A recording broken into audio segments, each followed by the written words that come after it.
નમસ્કાર, ગુજરાત પોઈન્ટમાં આપનું સ્વાગત છે।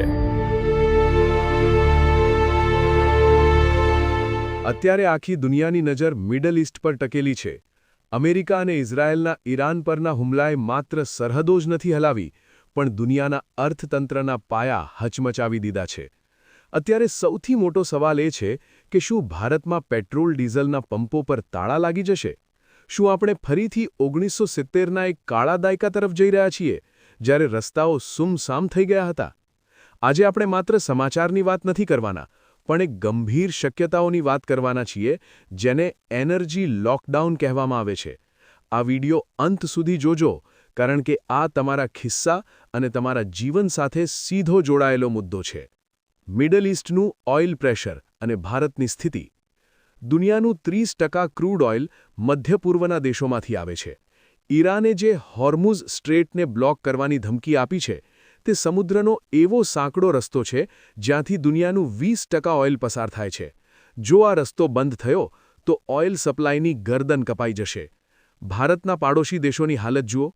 પાકિસ્તાન અને બાંગ્લાદેશમાં અત્યારે તેલ માટે ત્રાહિમામ પોકારાયો છે। ત્યાં રેશનિંગ શરૂ થઈ ગયું છે।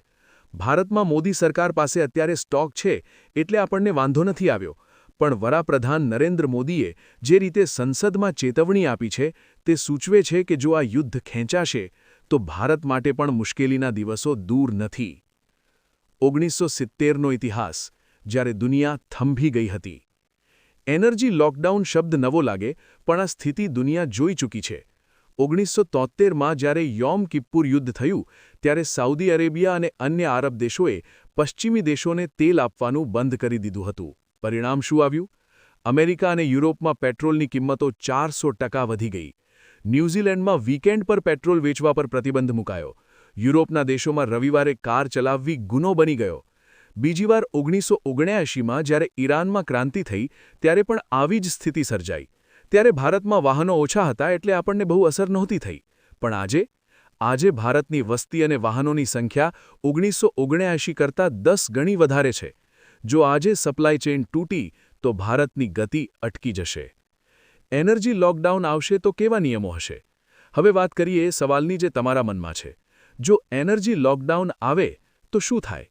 તેના કેટલાક કડક નિયમો આવી શકે છે, જેમ કે વાહન રેશનિંગ। તમારી પાસે ગમે તેટલા પૈસા હોય, પણ સરકાર નક્કી કરે એટલું જ પેટ્રોલ મળશે, જેમ કે બાઇક માટે અઠવાડિયે 3 લીટર અને કાર માટે 10 લીટર। ઓડ ઇવનની વાપસી। દિલ્હીની જેમ જ આખા દેશમાં ગાડીના નંબર મુજબ વાહન ચલાવવાની મંજૂરી મળશે। પબ્લિક ટ્રાન્સપોર્ટ ફરજિયાત। ઓફિસ કે સ્કૂલ જવા માટે પોતાની કાર વાપરવા પર મોટો ટેક્સ અથવા પ્રતિબંધ। લાઇટ કાપ। ઈંધણની બચત કરવા માટે ઉદ્યોગો અને મોલના કામકાજના કલાકોમાં ઘટાડો। ભારત માટે આ આફત કે અવસર? મિત્રો, અહીં એક બીજો દૃષ્ટિકોણ પણ છે। શું મોદી સરકારે આ તકનો લાભ લઈને કાયમી એનર્જી લોકડાઉન ન લાદવું જોઈએ? ભારત પોતાની કુલ કમાણીનો બહુ મોટો ભાગ ક્રૂડ ઓઇલની આયાતમાં ધુમાડો કરી નાખે છે।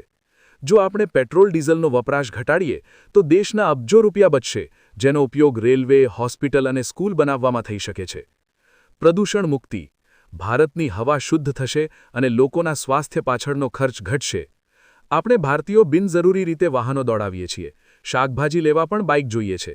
એનર્જી લોકડાઉન આપણને કરકસર શીખવશે, જે લાંબા ગાળે દેશના હિતમાં છે। અમે ગુજરાત પોઈન્ટના માધ્યમથી સરકારને પણ કેટલીક અપીલ કરવા માંગીએ છીએ। જો જનતા પર નિયમો લાગતા હોય તો તેની શરૂઆત ઉપરથી થવી જોઈએ। સરકારી ઠાઠમાઠ બંધ કરો। મંત્રીઓ અને અધિકારીઓના 10-10 ગાડીઓના કાફલા બંધ થવા જોઈએ। એક મંત્રી, એક ગાડી, બસ। ડિજિટલ ઇન્ડિયાનો ખરો ઉપયોગ। લોકાર્પણ કે ખાતમુહૂર્ત માટે મંત્રીઓએ હેલિકોપ્ટર કે કાર લઈને જવાની જરૂર નથી, બધું જ ઓનલાઈન થઈ શકે છે। Work from home. જે આઈટી કંપનીઓ કે ઓફિસો ઘરેથી કામ કરી શકે છે, તેમને પ્રોત્સાહન આપો, જેથી રસ્તા પર ટ્રાફિક અને ઈંધણ બંને ઘટે। ઈવીને પ્રોત્સાહન। પબ્લિક ટ્રાન્સપોર્ટમાં માત્ર ઇલેક્ટ્રિક બસો જ હોવી જોઈએ। અંતમાં એટલું જ કહીશ કે યુદ્ધ ભલે હજારો કિલોમીટર દૂર લડાતું હોય, પણ તેની અસર તમારા રસોડા અને તમારી ગાડીની ટાંકી સુધી પહોંચવાની છે।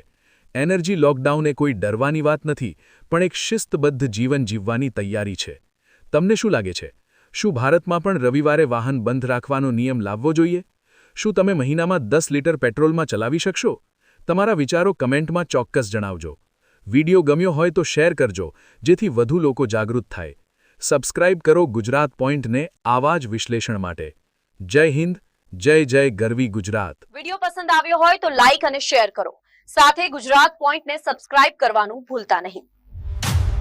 વિડિયો પસંદ આવ્યો હોય તો લાઈક અને શેર કરો. સાથે ગુજરાત પોઈન્ટને સબસ્ક્રાઇબ કરવાનું ભૂલતા નહીં.